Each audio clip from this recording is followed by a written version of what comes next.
Good morning. I am Dr. R.K. Agarwal, your maths teacher. In last video, you have seen question 1 to 8 of chapter 2 Relations and Functions.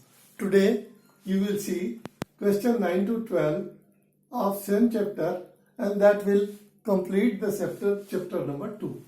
Now, question number 9 says, let R be relation from n to n defined by R is equal to AB and AB belongs to N and A is equal to B square. Are the following true? हमें ये सब चीजों को true है कि नहीं ये बताना है.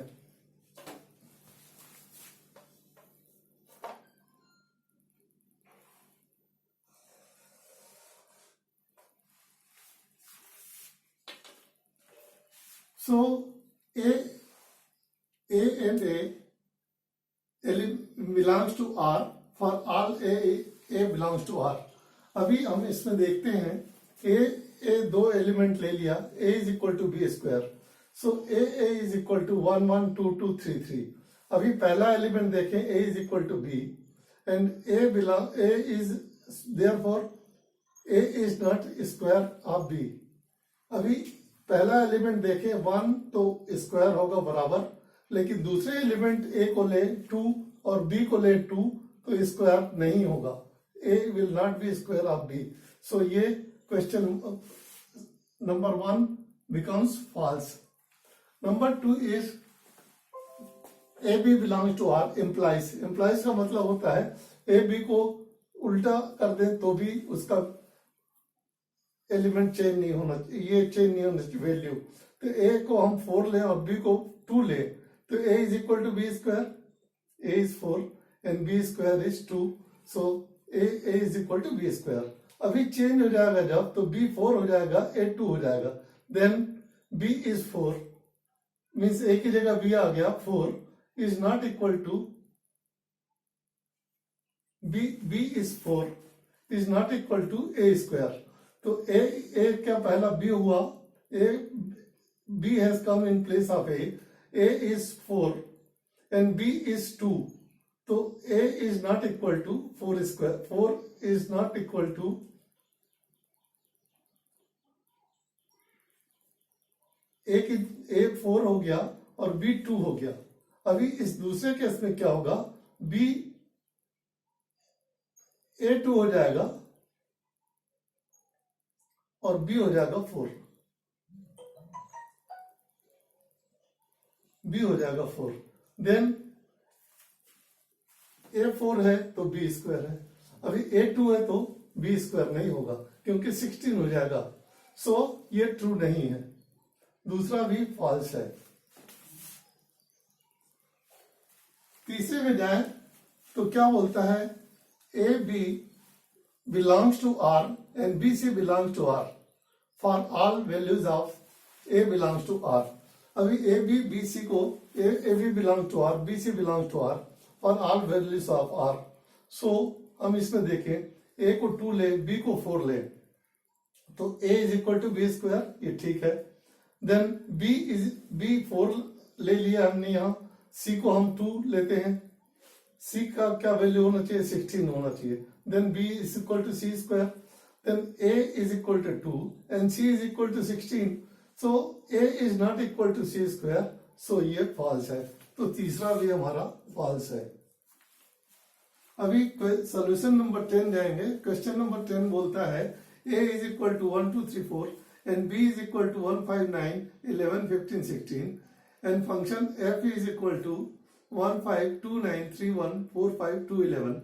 Are the following true? F is the relation from A to B. अभी F रिलेशन है A to B. रिलेशन होने के लिए क्या करना है, हमें देखना है इसके एलिमेंट 1 2 3 4. 1 2 3 4 A में है क्या, 1 2 3 4 A में है तो domain is there. So this is okay. Then दूसरा क्या है, रेंज में क्या है, 5 9 1 5 11 5 9 1 5 11. सारे रेंज में 5 दो बार नहीं आएगा, एक ही बार आएगा. तो 5 9 1 11 तो रेंज है. तो ये जब range is subset of any Cartesian product, then it becomes a relation. So it is true. Now second है f is a function from a to b. f is a function from a to b. इसको देखने के लिए हम एक drawing बनाते हैं, diagram बनाते हैं.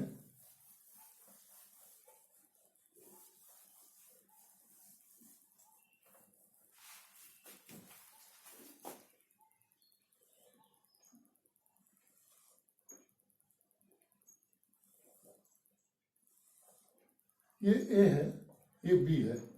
a क्या है हमारा 1 2 3 4, 1 2 3 4. एंड b क्या है? b है 1 5 9 11 15 16, 11 15 and 16. सो अब इसका हमें ये देखना है, ये फंक्शन होने के लिए क्या होना है? सिंगल एलिमेंट होना है, सारे एलिमेंट ऑक्युपाई होना है. 1 2 3 4 ऑक्युपाइड होना है, और एक हर का यूनिक होना है, दो एलिमेंट के साथ कनेक्शन नहीं होना है. So f is a function of a का देखें 1 5 1 का 5 के साथ, देन दूसरा है 2 9 2 का 9 के साथ, देन तीसरा है 3 1 3 का 1 के साथ, देन चौथा है 4 5 4 का 5 के साथ, देन पांचवा है 2 11 2 का 11 के साथ, 2 का 11 के साथ. अभी देखें 1 का एक कनेक्शन है, 3 का एक कनेक्शन है, 4 का एक कनेक्शन है, बट 2 के दो कनेक्शन है. दो कनेक्शन होने से it should not have two relations. So this is not a function, because इसमें यूनिक होना नहीं है, यूनिक नहीं है, इसलिए this is not a function. So इसका 1 तो ट्रू हो गया और ट्रू रॉन्ग हो गया. So this completes question number 10. Now we will see question number 11 and 12. Now we see question number 11. Let f is subset of z by z into z defined by f is equal to ab and a plus b, a into b and a plus b. A, b belongs to z. If f is a function from z to z, justify your answer. हमें अपना answer justify करना है कि ठीक है कि नहीं है. तो a is equal to ab plus a plus b is function is belongs to a, and function is subset of z and z, z into z. So a1 and b8 हम लेते हैं, मान लीजिए. तो a1 और b8 होने से ab is equal to 8 and a plus b is equal to 9. ये हमारा एक एलिमेंट का ऑर्डर पेयर बन गया. अभी दूसरे में ले a is 2 and b is 4, because this is for all numbers. a is 2 and b is 4. तो फर्स्ट एलिमेंट क्या होगा? 4 2 जा 8 and b a plus b 6. तो आप देखें 8 का एलिमेंट 9 में भी है और 8 का 6 में भी है. तो इस प्रकार इससे देखें तो ये फंक्शन नहीं है, ये हमें प्रूव करना था और हमने प्रूव कर दिया. अभी क्वेश्चन नंबर 12 देखें. Let now we come to question number 12. Question number 12 says let a is equal to 9 10 11 12 and 13 and f is n. A is defined by n, and that is defined by function n, the highest prime factor of n. Find the range of f. अभी क्या करना है हमें? ये एक set दिया हुआ है, a is equal to 9 10 11 12 and 13, और a is defined by n. n is such that fn is highest prime factor हमें निकालना है. तो n है 9 10 11 12 and 13. इसका हाईएस्ट प्राइम फैक्टर क्या होगा? 9 का क्या होगा? 9 का प्राइम फैक्टर 3 3 या 9 and prime factor is 3. Then 10 का 5 into 2 10 तो 5. Then 11 का 11 ही होगा and 12 का 12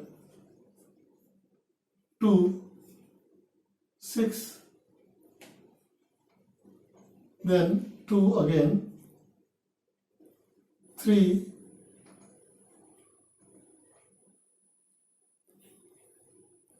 then 3 is equal to 3. Then highest factor is 3 already taken. Then 13 is 13. So the highest prime factor of Fn will be 3, 5, 11 and 13. Fn is equal to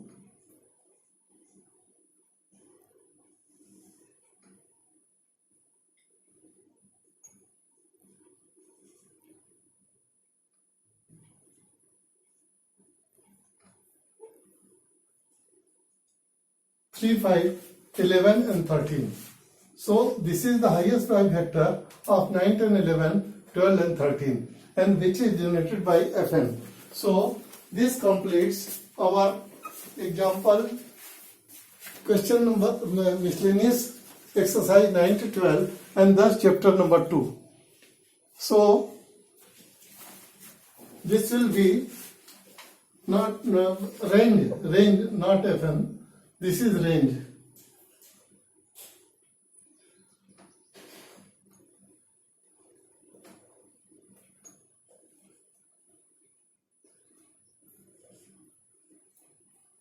Since Fn is the highest prime factor of n, find range of f.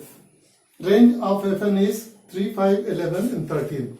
Say, I tell you, we want to find the range and range is defined by of highest prime factor of set 9, 10, 11, 12 and 13. 9 का prime factor है 3 highest, 10 का prime factor highest is 5, 11 का 11 है, 12 का 2 है, 12 का 2 3 है, 3 हमें हाईएस्ट नहीं लेना है क्योंकि ऑलरेडी दिए हैं और 13 का 13 है, इसलिए रेंज क्या है 3, 5, 11 and 13. Thus we complete chapter 2 relations and functions miscellaneous exercise 9 to 12. Now next we will go to chapter number 3 trigonometric equations. So thank you so much.